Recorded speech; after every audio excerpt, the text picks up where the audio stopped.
have you here for our Federal Leaders session.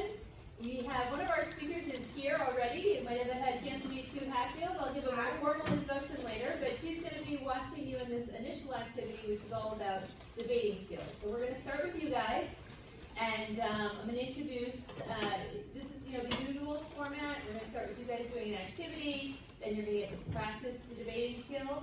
Then I'm going to give you a really brief overview of federal government. I'm going to introduce our speakers, and then we'll do some panel presentations. So we'll ask them you'll get a chance to ask them some questions.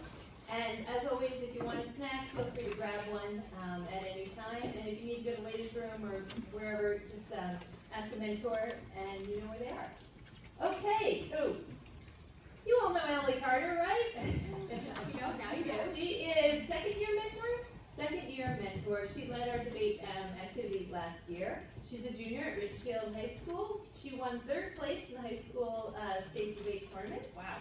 And is a mock trial A team lawyer, varsity debater, and we have a junior board that the program does, and she's vice president, and she also was a Gold Presidential Volunteer Service Award winner.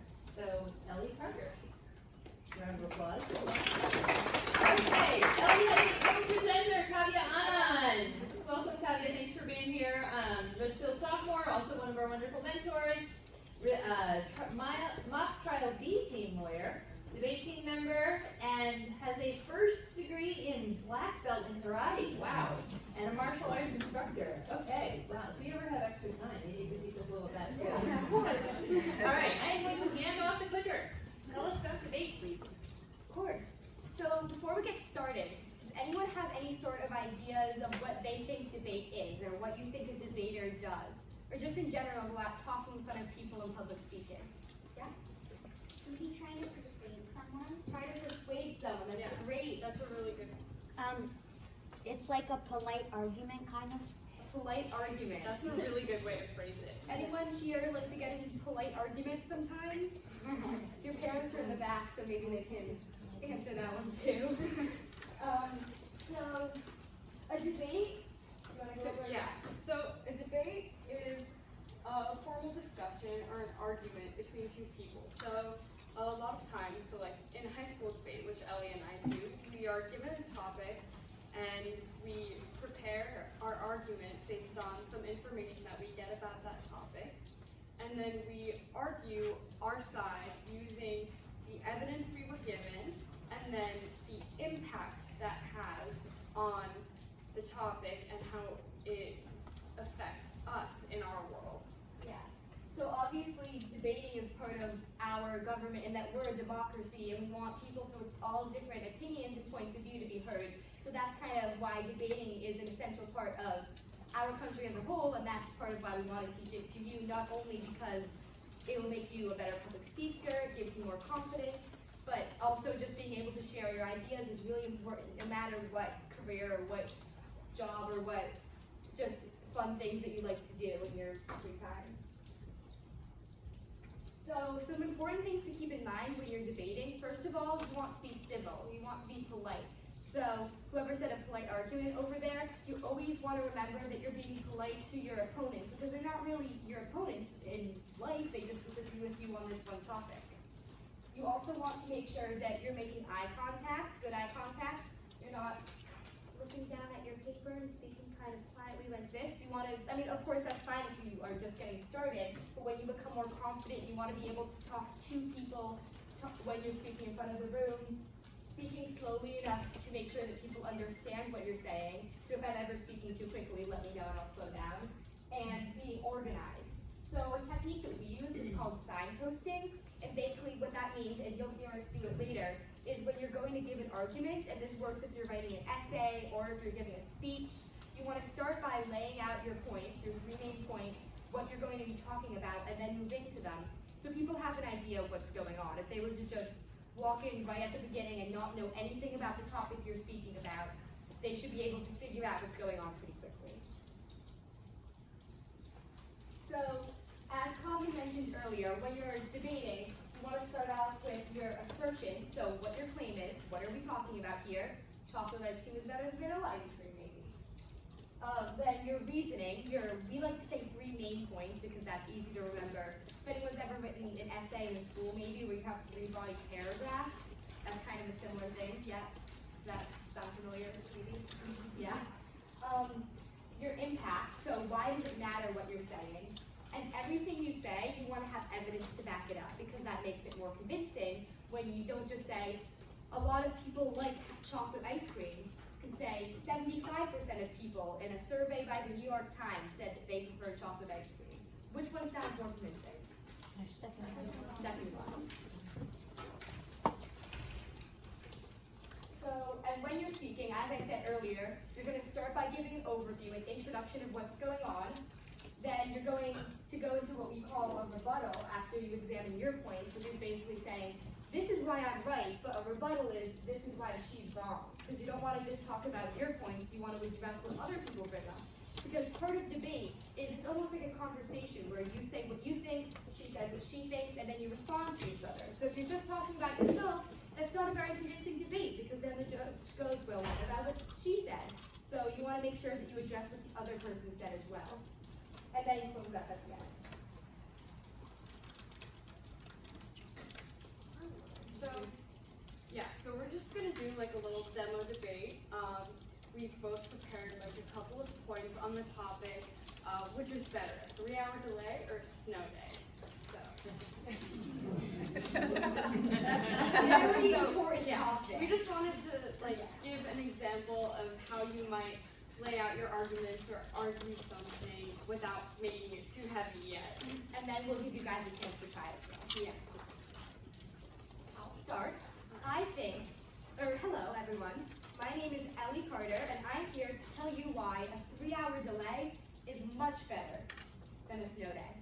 Now my first reason for this is that a 3-hour delay still allows for school time and some education. My second reason for this is that the classes, not as much gets done in the classes, so it's more fun. And my third reason for this is that you don't add on school at the end of the year. So going back to my first reason, we still have school, so some education gets done. If you're about to have a test coming up soon, you'd rather have some time in school, even if it's just 15 minutes, to go over the topic and familiarize yourself with what's going on. Now, as I said in my second point, you're not getting a whole lot done because there isn't full classes, but you're still getting enough done to be acquainted with what's going on and keep that momentum going. Now, as we know, for the reason that we have homework after school, it's important to reinforce every day the ideas that you learned in school. So when you have a snow day, you forget what's going on.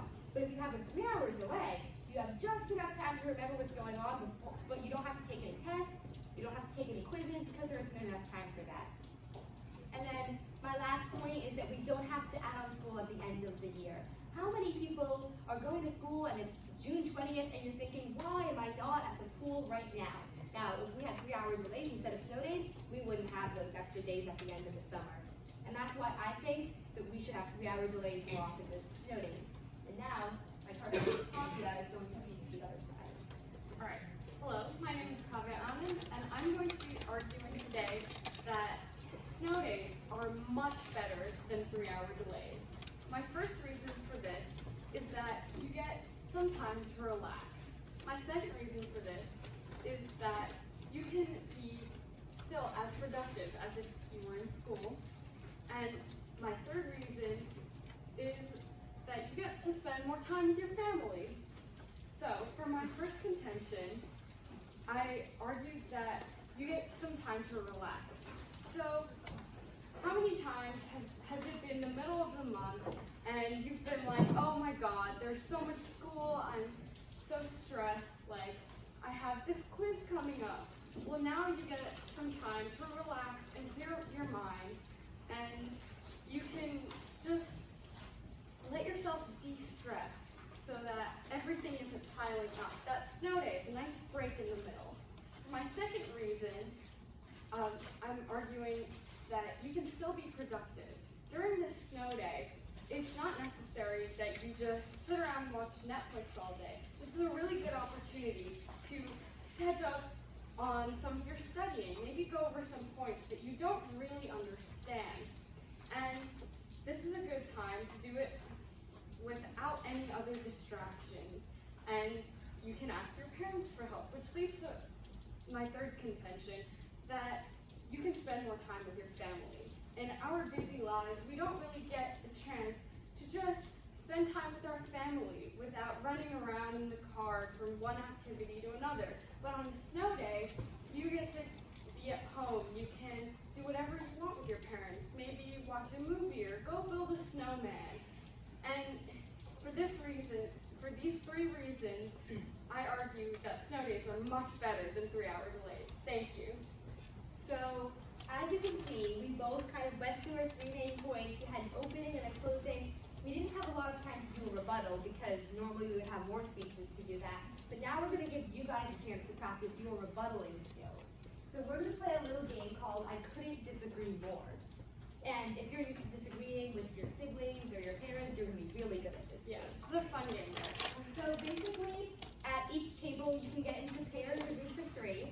And we're going to give you a topic, and each of you will have 1 minute to argue why either chocolate ice cream or vanilla ice cream is better. And you should just go back and forth. Each person says 1 or 2 sentences, and then the next person says, I couldn't disagree more, in response to that point.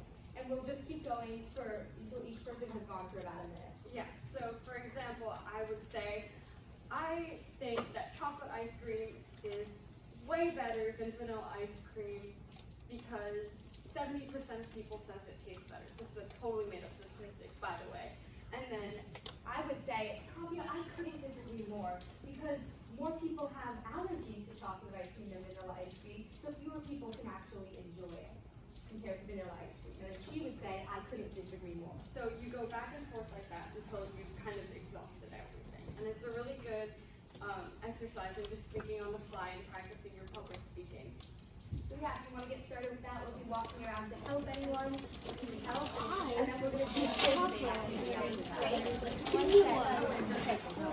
that. Yes.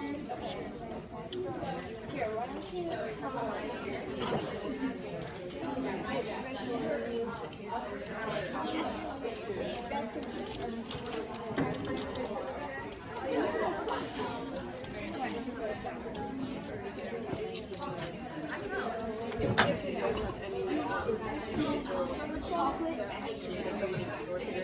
Okay. I couldn't disagree more.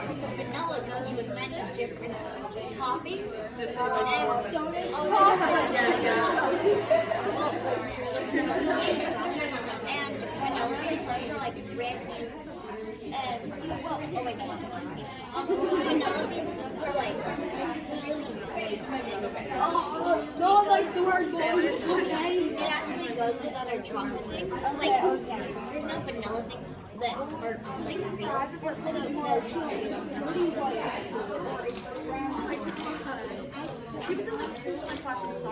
Actually, a perfect way is the feeling. There's no something around. Oh my gosh, I actually want to eat this ice cream. So good. Yeah, that's not a feeling. Like a beautiful way. That's really also 100% of people like vanilla. No, it's not think of statistics, okay? 0% like No! Okay, fine. I'll do the trick. 99.99%. That's not make up statistics. 99%. That's the true statistic. No, 99.9% of children are taken away by vanilla. Got it? Whatever you want to do. That's a statistic.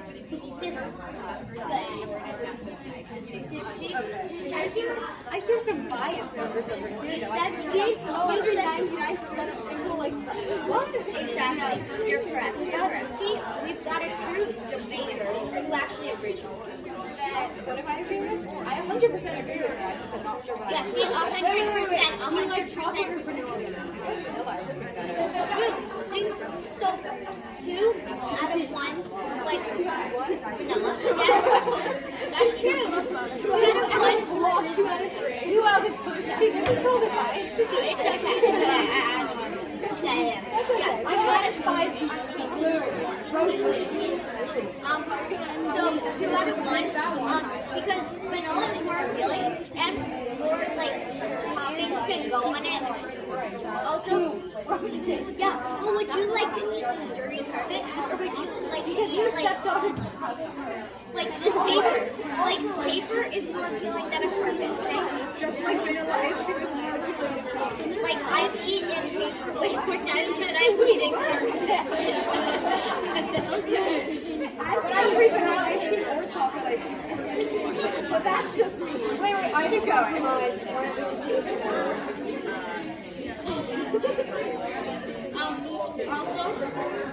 So vanilla ice cream.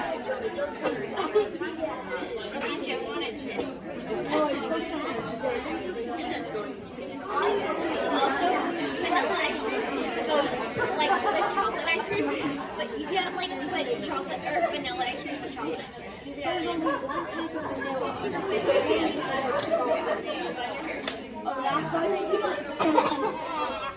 There's chocolate chip cookie dough. That's chocolate and cream. Chocolate. Yeah, I know. Chocolate chips. Because chocolate chips and cookie dough go well with vanilla. Chocolate. Chocolate chips and cookie dough do not go well with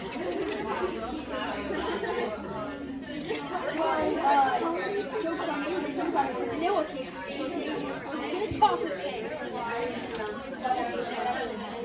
Joke's on you because you ate vanilla. I didn't eat it. And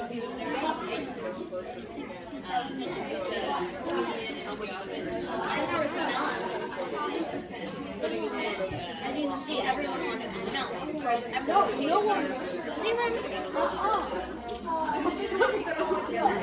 overall, I have compromised the vanilla better.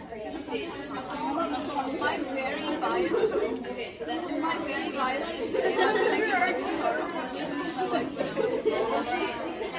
see, that would be 3 out of 4. 3 out of 4. 3 out of 4. 75%. That's a true decision.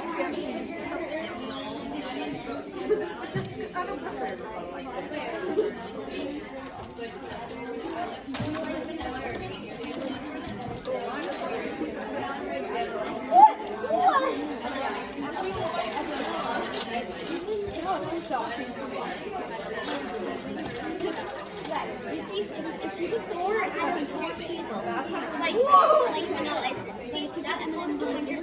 It tastes so different.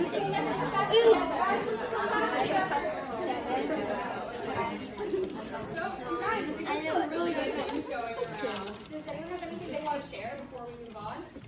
Any good points? So I found 4 people who liked vanilla ice cream, and I didn't find anyone who liked chocolate ice cream. So that means 100% of people like vanilla ice cream. You found me.